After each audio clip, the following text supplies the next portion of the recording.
Okay, I hate to ask this. Oh, boy. This is the big debate out there. Okay. Has Aaron Rodgers' career been disappointing up until this point? Oh, my God. Has it been disappointing? Yeah, I'm telling you, that's what Twitter is arguing now. A lot of people are like, there's debate. Is it the Packers' fault? Is it Rodgers' fault? Why hasn't he won more than one Super Bowl?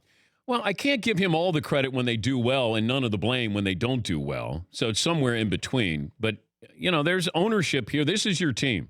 And we've seen quarterbacks who don't have great talent who somehow manage to get their teams into the playoffs. And Aaron Rodgers in a division that we thought was going to be top heavy. The Bears are, I think, a playoff team, but they should be better than what they are.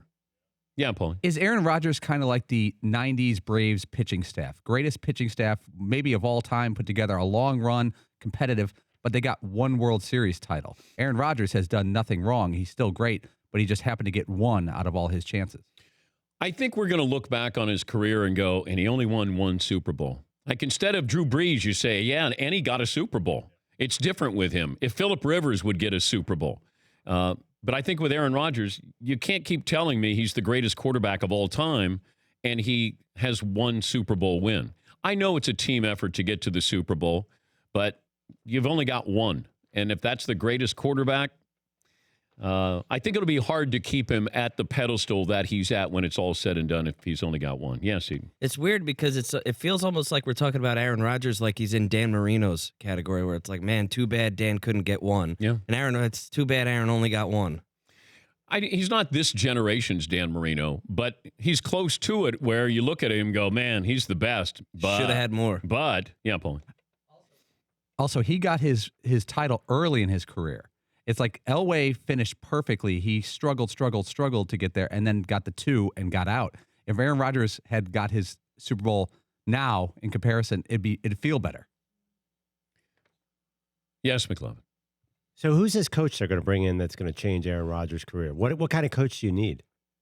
Well, Mike McCarthy's supposed to be an offensive-minded guy, but right. I think everybody now looks at this. You got to get that slick offensive coordinator like the Bears got. Matt Nagy, you got Sean McVay. Like everybody, it feels like everybody, hey, I want one. Well, where do you get them? Like you don't go to Nordstrom's and all of a sudden go, where are the hot offensive coordinators? What aisle?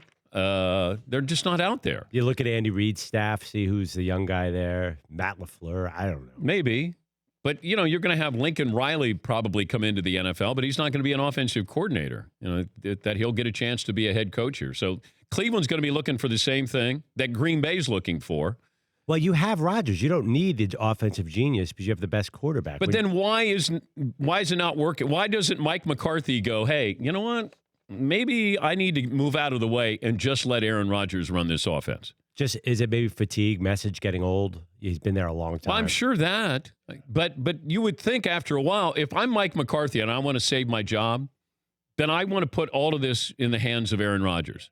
Because then if it doesn't work out, you can say, look, I turned it over to Aaron because I thought, you know what, let me let him run the offense he wants to run. Instead of this friction that goes on between those two on the sidelines.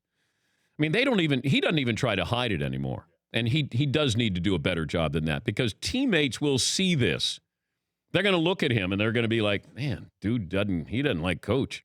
Like it makes you pick sides or I don't know. You read a little deeper into it than you need to. For more Dan Patrick Show, tune to Audience Channel 239 on DirecTV or download the Dan Patrick Show app.